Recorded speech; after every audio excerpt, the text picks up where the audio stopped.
Salut à toi, j'espère que tu vas bien. Dans cette vidéo, nous allons parler de 5 chocs culturels pour les Africains qui s'installent au Canada. Relations personnelles, évolution personnelle aussi, des relations au niveau de la famille aussi. Si jamais tu ne me connais pas et que tu n'es pas encore abonné à mon compte YouTube, je t'invite très gentiment à t'abonner. C'est quelque chose qui va soutenir la chaîne et qui va beaucoup m'aider. Donc, ça va te prendre peut-être 2 secondes à toi et ça peut changer ma vie. Donc, merci si tu l'as fait.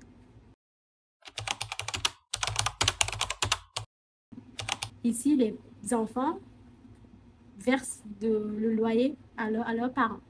Je discute avec une amie, on fait son budget, elle me dit il faut aussi que je sors le budget de loyer. Je fais, mais t'habites avec tes parents? Elle me fait oui, et je paye le loyer à mes parents. Je suis très étonnée, je me dis, mais ce sont tes parents? J'ai fait oui, bah, j'ai 18 ans, j'ai un travail. Alors, je dois aussi subvenir aux besoins de la famille. C'est une fille, c'est même pas un garçon. C'est une fille, elle a que 19 ans.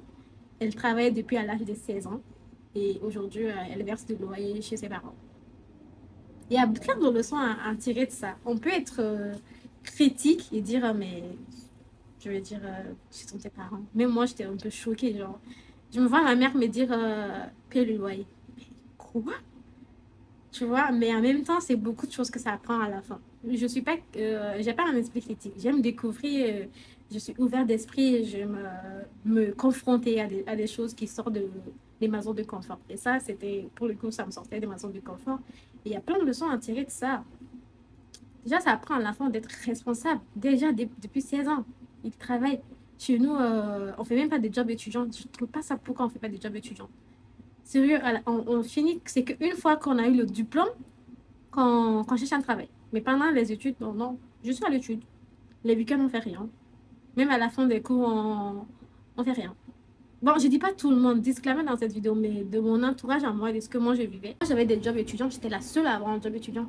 Parmi tous mes amis, je cherchais des jobs dans les bibliothèques, je faisais des bénévolats dans des centres communautaires, même si je n'étais pas rémunérée. En même temps, quand même, je faisais des activités qui m'épanouissaient, qui faisaient en sorte que j'apprenne des choses. Je faisais aussi des corrections de livres, des corrections de romans. J'écrivais des livres comme écrivain anonyme. Je faisais tout ça. J'avais quelques sous. Mais mon argent me revenait entièrement. Je me souviens même si je donnais à ma mère, j'ai gagné ça, ben, c'est à toi. Et c'est comme ça. Mais cette fille, ben, au contraire, ça l'apprend à vraiment être responsable. J'ai pas trouvé ça réprimant. Ça veut pas non plus dire, oh, sa mère ne l'aime pas, sa mère l'a fait payer son loyer, mais non. Sa mère l'apprend à être responsable. La vie n'est pas un cadeau. Tu veux un loyer, tu veux vivre dans ça, tu veux ça, ben assume. Directement, depuis l'âge de 16 ans, elle avait un travail. Elle était habituée à chercher des travaux elle-même, à payer son loyer. Ça peut être confrontant si jamais on dit cette histoire-là de dire que l'enfant paye son loyer. Mais c'est très fréquent ici. Ensuite, les relations hommes-femmes, hein, puis pas hommes-femmes. Les relations tout simples, les relations amoureuses en public. On fait des marques d'affection ici en public. Je suis dans le métro, je vois 2 couples s'embrasser devant moi. Quoi? Je comprends pas. Il y a des personnes âgées qui sont là et ils s'embrassent. C'est une marque d'affection. Et c'est totalement normal. Nous avons plus cette pudeur, ou même nous avons de la pudeur, même de la discrétion à prendre quelqu'un main dans la main. Mais si c'est une marque d'affection, il faut juste avoir l'ouverture d'esprit. C'est pas un attaque contre toi, c'est pas une confrontation. C'est même limite, si tu es gêné, ben baisse les yeux. Qu'est-ce que je peux te dire? Au début, je baissais fortement les yeux, j'étais là. Ça finit, ça finit. À l'école, en fait, et j'avais une fille, et elle avait un badage sur son épaule là. Et du coup, je lui demande, c'est quoi ce badage? T'es malade? Genre, je m'inquiète, je pense qu'elle était malade. Et elle me dit, non, c'est de la contraception. La fille, elle a le même âge que moi, elle est même plus jeune, je pense. Elle me fait, c'est de la contraception. Je suis très choquée. Je suis quoi? Et elle me regarde parce qu'elle est plus à l'aise en anglais. Du coup, elle pensait qu'elle avait dit le mauvais mot en français. Et là, elle va chercher une autre amie et elle lui dit directement, tu peux expliquer ça à Kiki, que c'est de la contraception? en français, parce que l'ami aussi s'exprime très bien en anglais. Sauf que j'avais très bien compris que c'était de la contraception. J'étais juste choquée, étonnée qu'elle me l'avoue. Cette fille et moi, on n'est pas forcément des amis intimes. Même si j'ai des meilleurs amis qui ont déjà fait de la contraception, jamais elles vont me dire j'ai fait de la contraception.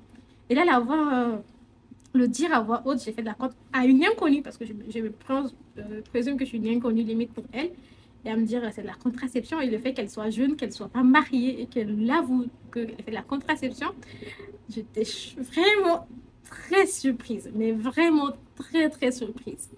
Et l'autre jour, on fait des ateliers, on parle de la sexualité, et là, la dame discute de la contraception, et là, elle me regarde, elle me sourit, je la souris, et d'un coup, c'est elle-même qui prend la parole et qu'elle me dit oui, comme ça, elle montre son bras à tout le monde, ça, c'est de la contraception.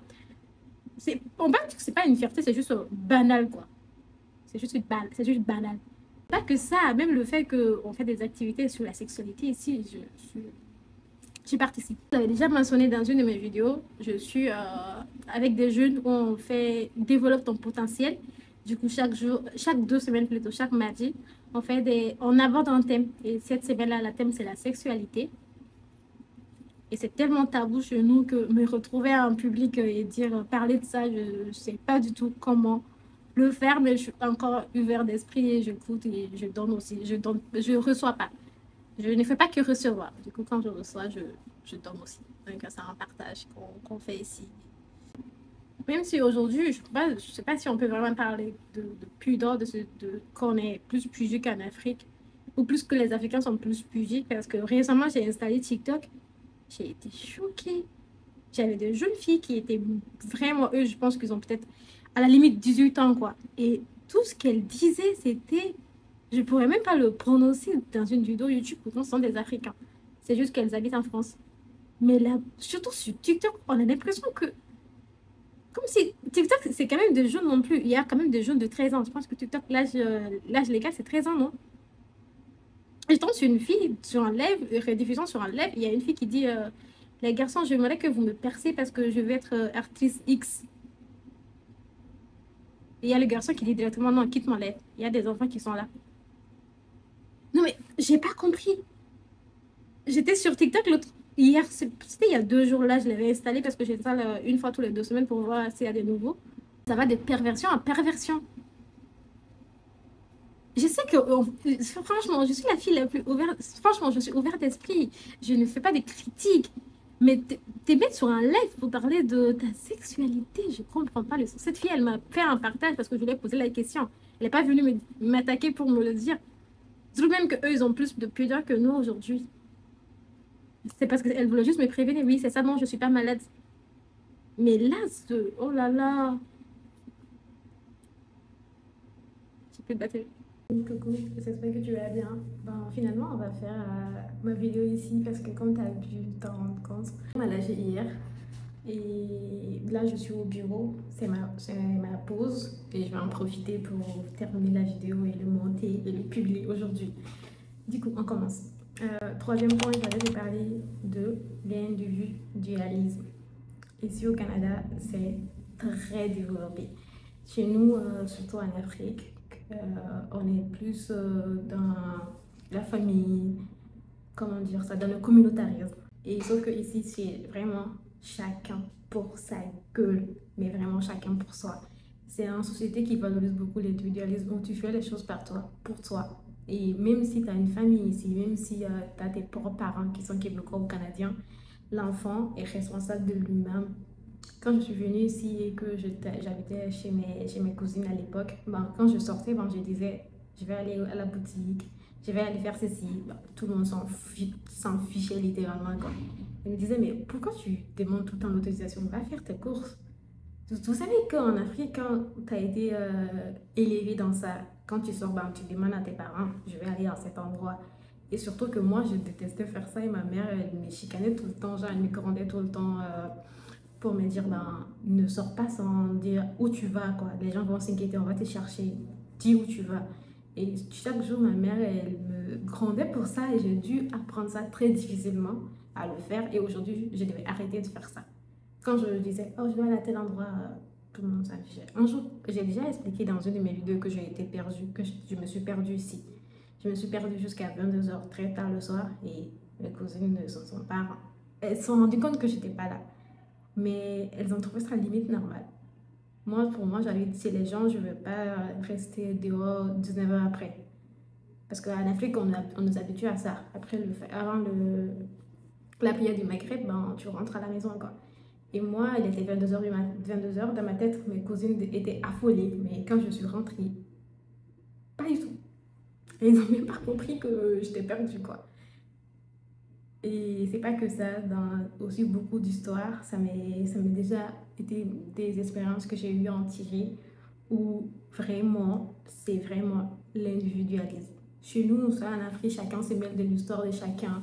C'est que quand tu es dans la rue, il y a des voisins qui vont te regarder et parler de ça et faire circuler des rumeurs. Elle a fait ceci, ah vous avez vu, elle a fait cela. Ici, mais vraiment, tu peux t'habiller comme tu le veux. Je vois des habillements dans la rue, je suis choquée. Mais c'est beau, c'est tellement dire tout le monde s'en fout. Mais on le sait en plus, tout le monde s'en fout de toi. Mais on a l'impression que nous sommes le centre du monde parce qu'on nous fait croire aussi. Parce que aussi les gens n'ont pas de vie. C'est aussi ça le problème. Beaucoup de personnes, ils n'ont pas de vie, ils s'ennuient dans leur vie. Alors ils se concentrent sur toi. Sauf que ici, tout le monde a une vie palpitante. Tout le monde a une vie qui prend tout son temps. Tout le monde. Mais en fait, ici, quand on dit que le temps, c'est de l'argent, c'est vraiment ici, tu le comprends. Le temps, c'est une putain d'argent. Parce que déjà, ils sont payés à l'heure. Directement, ils savent que si je perds 1 heure sur ça, c'est ce que j'aurais dû gagner. C'est très beau ça, le fait que tu sois payé à l'heure. Tu sais que quand tu annules cet rendez-vous et que tu passes 1 heure assise, tu perds de l'argent, littéralement. Ils ont une belle vie, ils ont une beau vie, ils ont une vie qui attend d'être vécue. Ils n'ont pas le temps pour mettre leur vue sur toi. Et c'est une excellente chose. Je ne comprends pas pourquoi on perd notre temps. Franchement, tu peux t'ennuyer autant comment dire ça? Je ne sais pas si ça m'est déjà arrivé, mais si c'est quelque chose que toi tu fais aujourd'hui où comment dire ça? Tu critiques la vie des autres ou que tu prends le temps de parler de la vie de quelqu'un. Tu penses pas que tu fais une erreur là? Tu penses pas que tu ferais mieux d'utiliser ton temps pour toi-même? Réfléchis beaucoup sur ça. Je veux pas du tout que tu perdes ton temps sur la vie d'une autre personne. Même si c'est ta soeur, même si c'est ton frère, même si c'est ton petit ami. Concentre toute ton énergie sur ta propre expérience. C'est la meilleure des décisions que tu peux faire pour toi. Quatrième des choses, c'est ici qu'on peut payer à crédit. Et oui, tu peux payer à crédit. C'est-à-dire que tu peux aller dans un magasin aujourd'hui. La personne ne te connaît pas, elle ne t'a jamais vu de ses yeux. Et toi, tu lui donnes juste ton numéro de carte de crédit et tu dis je paye à crédit. On te demande même est-ce que tu payes à débit ou à crédit. Et pour payer à crédit, ben, on peut passer 3 à 4 jours avant que le magasin puisse avoir son argent. En fait, c'est le niveau de degré de confiance qu'on fait aux gens. Bon, c'est comme ça qu'ils vivent depuis très longtemps. Donc, s'ils continuent à vivre comme ça, c'est que ça marche. C'est quand même quelque chose qui est étonnant. Le téléphone avec lequel j'ai enregistré cette vidéo aujourd'hui, ben, je l'ai acheté à crédit. Tu viens, il y a des organismes, comment on appelle ça, les entreprises qui vendent des téléphones. Tu vas, moi j'ai apporté quoi avec moi? Je sais plus. Peut-être que j'avais mon numéro d'assurance sociale. Ouais, peut-être, je ne suis pas très sûre. Et là, j'ai payé un abonnement téléphonique. Et là, chaque mois, on me facture de l'argent. J'ai fait un très bon coup avec mon téléphone parce que j'ai un iPhone 14. C'était au Black Friday. J'ai attendu le Black Friday pour l'acheter. Du coup, il y avait une énorme promo. Et là, j'ai acheté le téléphone avec eux. Et avec le forfait abonnement. Et du coup, chaque mois, on prend de l'argent à crédit en plus. C'est vraiment un téléphone que tu prends à crédit, quoi.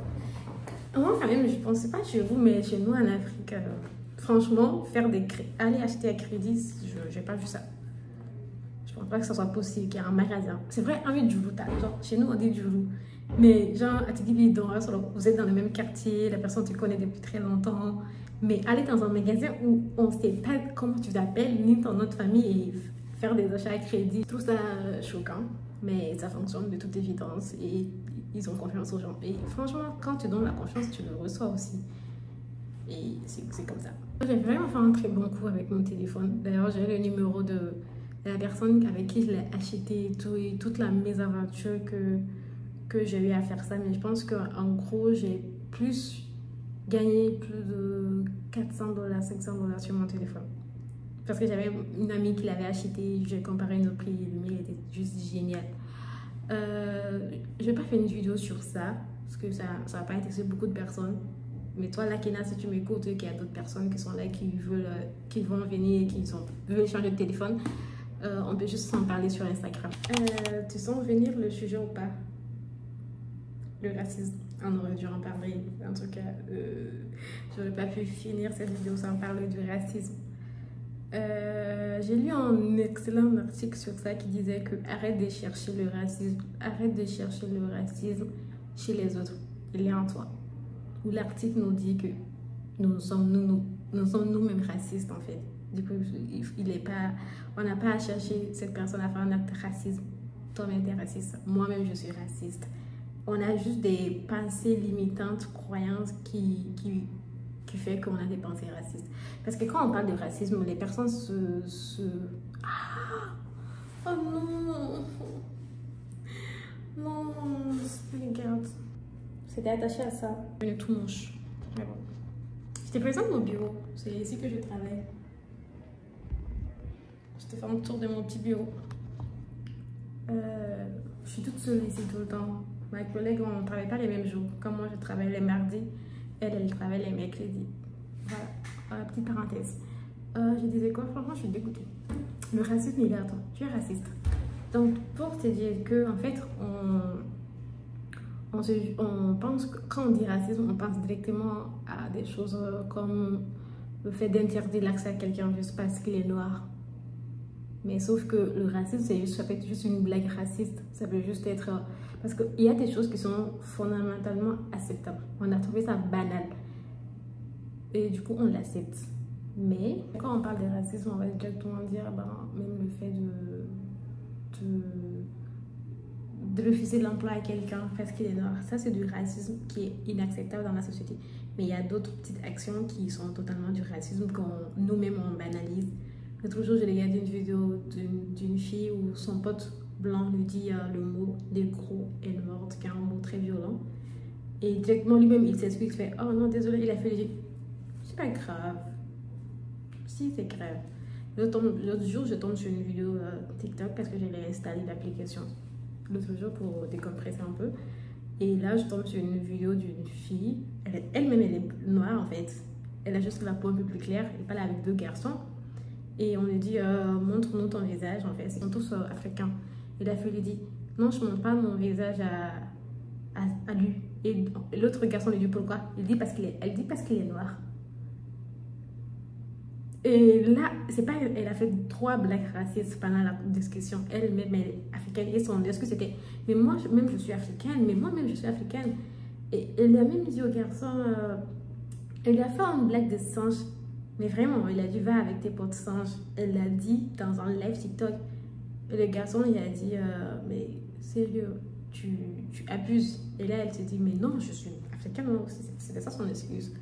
Comme si quand on est africain, on est immunisé contre le racisme et qu'on ne peut pas être raciste. Comme si quand on est africain, on est immunisé contre le racisme et que si tu es africain, tu ne peux pas être raciste. C'est faux. C'est totalement faux. Le garçon lui dit, moi, ça va, ça me fait rien. Mais il y a des personnes qui sont là, qui nous regardent et qui peuvent être affectées par ce que tu dis. Fais attention à ce que tu dis. Tout ça pour dire que tout le monde est raciste un peu. Je suis raciste. Et dans chaque pays, il y aura du racisme. Je l'ai vécu ici.